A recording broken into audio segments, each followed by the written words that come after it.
Терещенко Максим Викторович, министр промышленности и геологии Республики Саха-Якутия. Родился 21 мая 1981 года в Иркутске. В 2003 году с отличием окончил Национальный технический университет Украины по специальности магистр менеджмента организации. В 2004 году в том же вузе получил диплом специалиста по компьютерным системам и сетям. В 2017 году окончил аспирантуру в Северо-Восточном федеральном университете имени Максима Кирилловича Амосова по научной специальности математическое моделирование, численные методы и комплексы программ. Трудовую деятельность начал в 2004 году инженером систем электроники Нерюнгринской ГРЭС. Работал в руководстве Дальневосточной распределительной сетевой компании «Якут-Уголь». В октябре 2018 года переназначен министром промышленности и геологии Республики Саха-Якутия.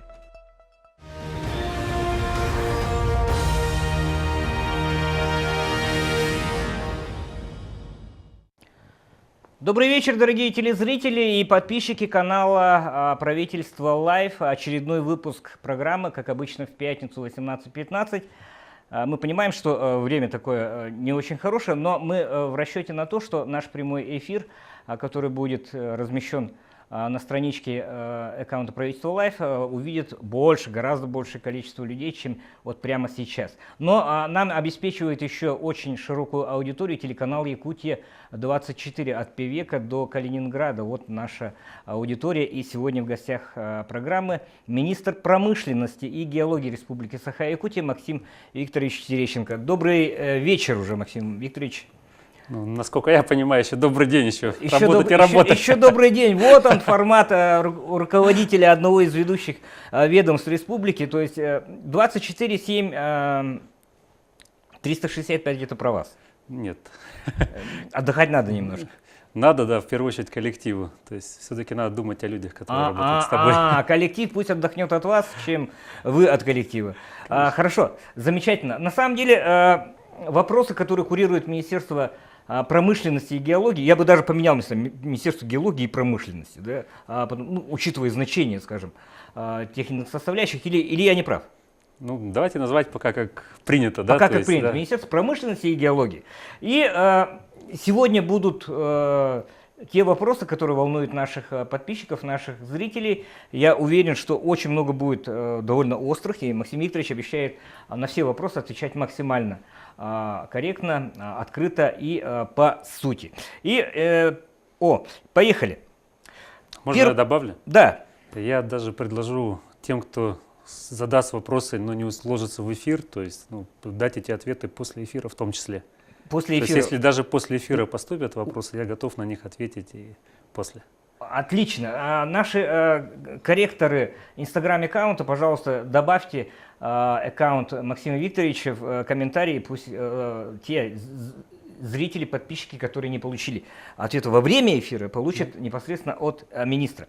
Первый вопрос. Имеет ли республика в лице главы правительства, Министерства промышленности влияние на компанию «Алроса»? Если да, то почему компания не согласна и не хочет возмещать ущерб, нанесенный рекам в прошлом году? Ведь это дает намек другим недропользователям, что не будет никакой ответственности за вред, нанесенный природе. Это орфография, пунктуация и стилистика нашего подписчика.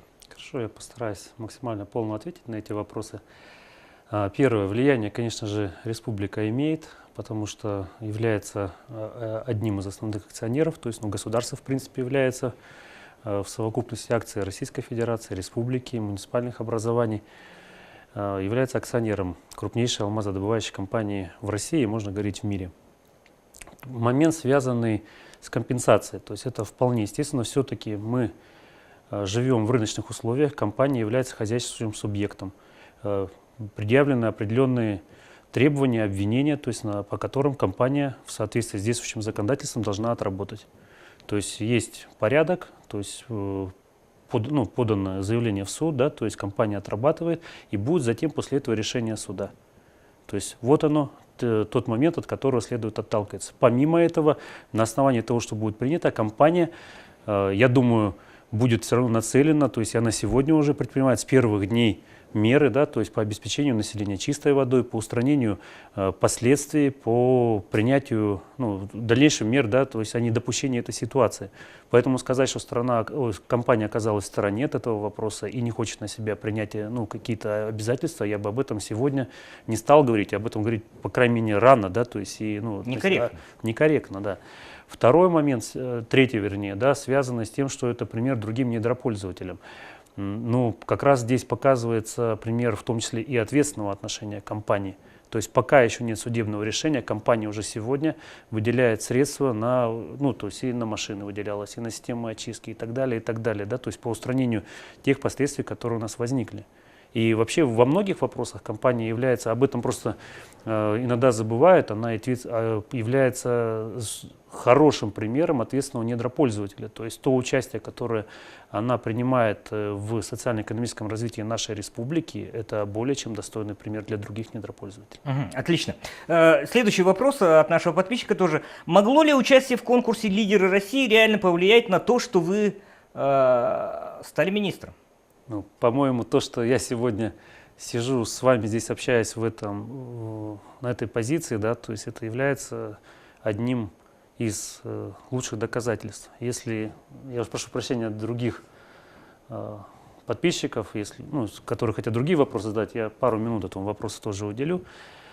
Конкурс проводится, и люди в нем участвуют не просто ради того, чтобы прийти, получить какой-нибудь сертификат, возможно, результат, ну, там, в виде диплома там, или прочего, да, то есть он нацелен на выявление, то есть людей с определенными компетенциями, навыками и потенциалом. То есть он нацелен на то, чтобы люди могли прийти проверить свои, ну, вообще определенные знания, опыт, который накопили за определенное время. То есть и там один из моментов – это наличие руководящего опыта. То, что конкурс сегодня живет уже второй год пошел, да, и также к нему привлечено внимание руководства страны, то есть проходит под его патронажем, это также говорит о том, ну, об уровне этого конкурса, то есть о потенциале.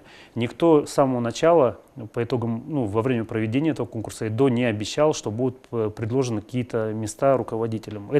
Эти выводы делали уже руководители регионов, выводы делали для себя руководители компаний, которые проводили встречи, то есть они смотрели, наблюдали за участниками конкурса, проводили встречи после этого мероприятия. Поэтому, ну, в данном случае, на моем примере, по-моему, это и для других понимание того, что есть возможность, ее можно и нужно использовать. Не обязательно ставить для себя карьерные цели. То есть я для себя ставил первой целью это получение возможности образовательного гранта для того, чтобы то есть повысить свой уровень образования. И сегодня я занимаюсь повышением, то есть образования, да, то есть у меня появилась возможность общения с людьми с различных регионов нашей страны, и в том числе за ее пределами, потому что среди участников, а учимся мы в том числе на английском языке, то есть есть представители разных компаний, разных регионов, да, то есть разных стран. Это как сказать, небольшой перечень тех возможностей, которые предоставляет конкурс. Ну, определенно, скажем так, накрутка скиллов личных.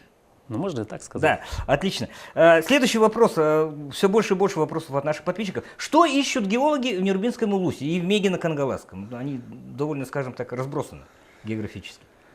Ну, во-первых, люди же видят, вы же с этого сразу начали, да, то есть геология или промышленность, да. Что ставить впереди, но на самом деле, как ни назови, да, то есть мы понимаем прекрасно, что промышленность приходит за геологией. То есть сначала проходят геологи, и та база, которая сегодня создана в республике, то есть благодаря тем людям, которые в свое время через реки, леса, топи проходили, искали полезные ископаемые в том числе, да. Благодаря этому появилось, кстати, несколько городов на карте нашей республики и поселков в том числе.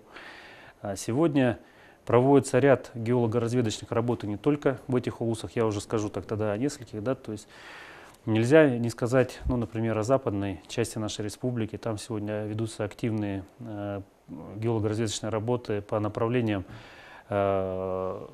нефти и газа, то есть потому что вот прохождение Силы Сибири и ВСТО создают возможности и предпосылки развития в этой отрасли. Ведутся работы, те улусы, о которых в частности говорится, да, районы, то есть ведутся и на поиски твердополезных ископаемых, к которым относятся и алмазы, то есть мы понимаем, сегодня это основа экономики республики, и по золоту, то есть эти вопросы неоднократно ставятся на различных встречах с недропользователями и жителями, то есть вот по результатам встречи. Я хотел бы отметить, ну то есть это вот основные, да, моменты, но тем не менее, это есть поисковые работы и по углю, потому что, ну, вот Южная Якутия, да, то есть мы понимаем, угледобывающий кластер сегодня, который приводится многим в пример, в том числе как территория опережающего развития. И немаловажный фактор, что в геологию сегодня основные средства, которые вкладываются, то есть это более 3 миллиардов рублей, а основу составляют средства самих недропользователей. То есть сегодня происходит переход от финансирования только государством в большую степень даже самими компаниями, которые ищут себе задел на будущее. А это, опять-таки, большая возможность для жителей нашей республики в том, чтобы глядеть на ту перспективу, которую показывают геологи, получать профессии, которые будут востребованы в будущем, получать возможность получать достойную заработную плату. На недавней нашей встрече общей, где мы сталкивались на дискуссионной площадке, которые главы муниципалитета присутствовали, да, этот вопрос звучал. Но давайте мы зададим и для наших подписчиков тоже. Дальнейшая газификация заречных улусов в ближайшее время планируется или нет? Мы обсуждали это, ну давайте повторим.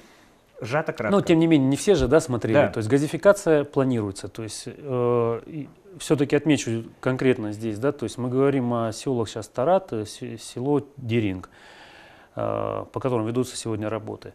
Нельзя не говорить о том, что сегодня у нас проложены газопроводы в селе Талон, то есть и которому необходимо подвести магистральный газопровод, то есть это касаемо этой части. Если для этого еще необходимо искать дополнительные средства, конечно же, то есть немаловажный фактор. Но сегодня я бы хотел все-таки и вижу, да, то есть, соответственно, буду предлагать свое видение и предложение, то есть необходимо решить те проблемы, которые были накоплены за те промежутки, когда мы двигались вперед. То есть, да, охват существенного количества населенных пунктов, но нам нужно решать вопрос сегодня с магистральной инфраструктуры, которая была построена в 60-е годы, да, и так далее. То есть проблемы накапливаются. Нам нужно решить сегодня завершение строительства магистрального газопровода КСЛСР-84, то есть небезызвестный, то есть для подведения к перспективному газовому месторождению. Нам сегодня нужно решать вопросы, когда в одном селе есть газ, ну, условно говоря, на 2 улицах есть, а улицы, которые между ними, этого газа нет. Или когда на примере Якутска, то есть массовые обращения, да, то есть когда это касается уже даже отдельных домов. И этот характер, он имеет лавинообразный характер. Поэтому нужно сегодня, может быть, то есть и решать такие вопросы, то есть движение вперед, да, то есть продолжение поступательной газификации, но нужно решить проблемы, которые на сегодня накопились. Это очень важный вопрос. Уже на существующих сегодня. сетях. Да. Да? Я, наверное, вперед, скажем так, батьки полезу, но все-таки правительством республики были озвучены вот очень амбициозные планы по созданию газоперерабатывающих комплексов для моторного топлива, для синтетического моторного топлива. Да? А вообще, есть ли успешный пример вот такого вот производства? На что мы ориентируемся? Вы сейчас от себя, да, не от подписчиков? От себя, да. Все, понял. Так, тогда отвечу кратко, но это тоже, я думаю, всем будет интересно. Планы такие есть, они более чем реальные. У нас есть потенциальные инвесторы, у которых есть не только сегодня желание, но и финансовые возможности. То есть это как использование своих собственных средств, так и привлечение кредитных. Мы рассматриваем реализацию в различных точках. Это и центральный район, и Ленск, и Южная Якутия, то есть где можно разместить эти заводы по производству различных объемов, то есть начиная от, скажем, производства от 100 тысяч тонн СПГ, сжиженного природного газа, до, если по убывающей, да, например, средней тоннажи установки по производству газомоторного топлива. Сегодня у нас уже те же примеры по производству СПГ в республике есть, успешные, да, то есть это компания ЕТЭК, которая свое производство организовывает, да, то есть это Якутский газоперерабатывающий завод компании «Сахатранснефтегаз», и с этого года у них запланированы очередные инвестиции в расширение этого производства. Это установка, которая сегодня работает на нужды железных дорог Якутии в Нижнем Бестяхе. Поэтому и не только, то есть и за пределами нашей республики, соответственно, эти примеры есть. Поэтому есть куда двигаться, что развивать, а конечная цель – это повысить доступность, в том числе и ценовую, доступность топлива для населения. И насколько оно будет снижено? Ну, По разным оценкам, да, то есть он может достигать от 10 до 18%. То есть поэтому, когда эти цифры мы сегодня получили от инициаторов, мы, соответственно, то есть мы говорим о том, что этот диапазон возможен, но у инициаторов мы запросили технико-экономическое обоснование, то есть финансовую модель их проектов, то есть чтобы убедиться и в реальности прогнозов, которые они нам предоставляют. Мы понимаем, что все равно будут цены снижены, но должны получить экономическое подтверждение. Как возможно человек, который убежден, что автомобиль должен ездить на бензине? Но это же будет не бензин в чистом виде. Так. Это будет газовое топливо, да? То есть моторное топливо основано на газовом сырье. Но это не бензин, не нефтяной бензин в том виде, в котором мы себе представляем с советских времен еще.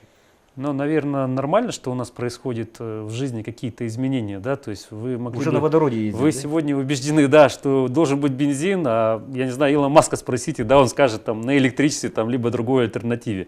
Поэтому вариант газового топлива у нас, это сырье сегодня в республике есть. Мы можем сами у себя в республике организовать это производство. То есть, почему бы не делать это? Почему бы этого сегодня не делать? Отлично. Давайте, у нас половина уже времени прошла. Буду быстрее отвечать. Да, мы отвлечемся и давайте вот сейчас блок вопросов, которые нужно максимально быстро отвечать. Да, нет, таким-то и так далее. В школе вы были ботаником, спортсменом, активистом или обычным школьником? Интересный вопрос, это лучше спросить у моих одногруппников, одноклассников. Свой первый рабочий день, что показалось вам самым сложным? В этой должности? Нет, вообще в трудовой деятельности. В трудовой деятельности, чтобы работы было больше. Вот это и было... То есть было мало, то есть хотелось больше. Сложно было воспринять, что я пришел работать, а тут работы ее мало, да? Почему скучаете больше всего в Нерюнгри, находясь в Якутске? Ну, наверное, по своим друзьям, товарищам. Чем сейчас гордитесь больше всего? Своими детьми. Сколько их у вас? 2 девочки. 2 девочки, хорошо. Сами готовите дома? Нет. Нет, все жена. Жена. Ай, повезло, ай, повезло. Золотая. Да.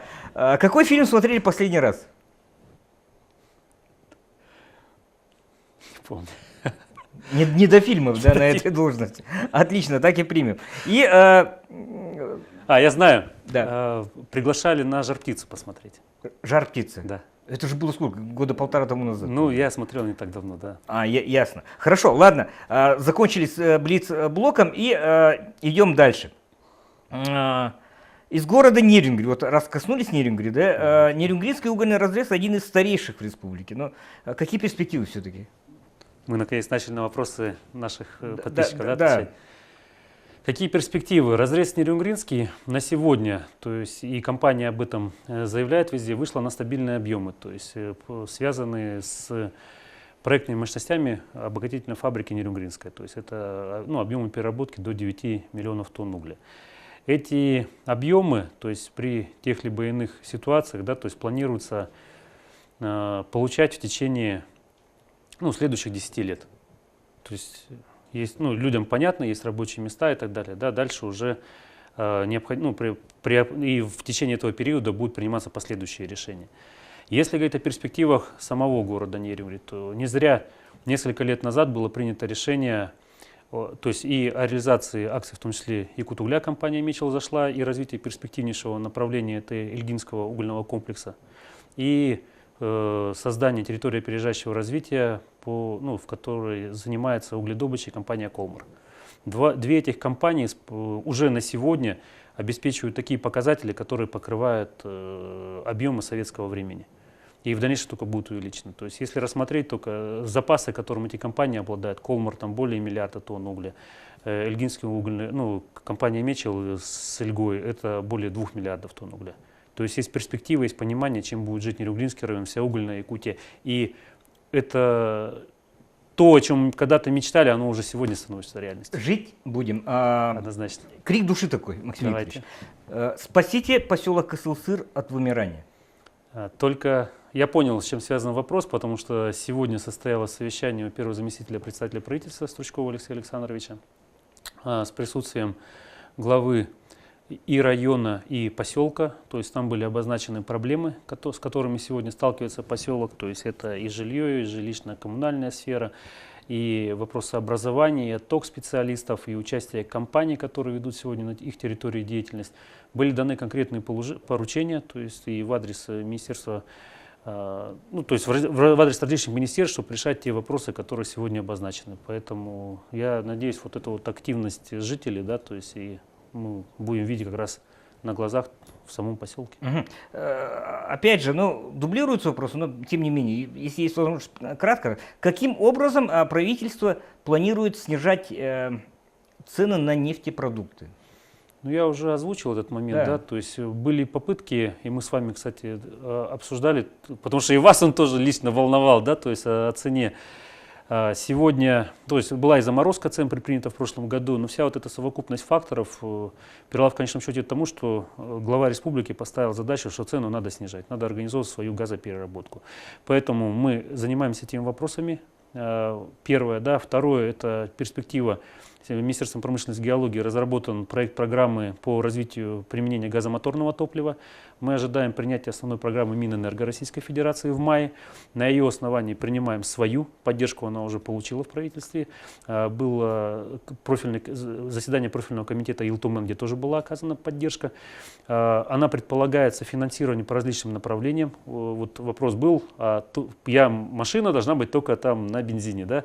Но здесь предусматривается софинансирование строительства заправочных станций, софинансирование на перевод техники, софинансирование на строительство обслуживающих центров. То есть все создать в максимальной предпосылке для перехода на более дешевый вид топлива.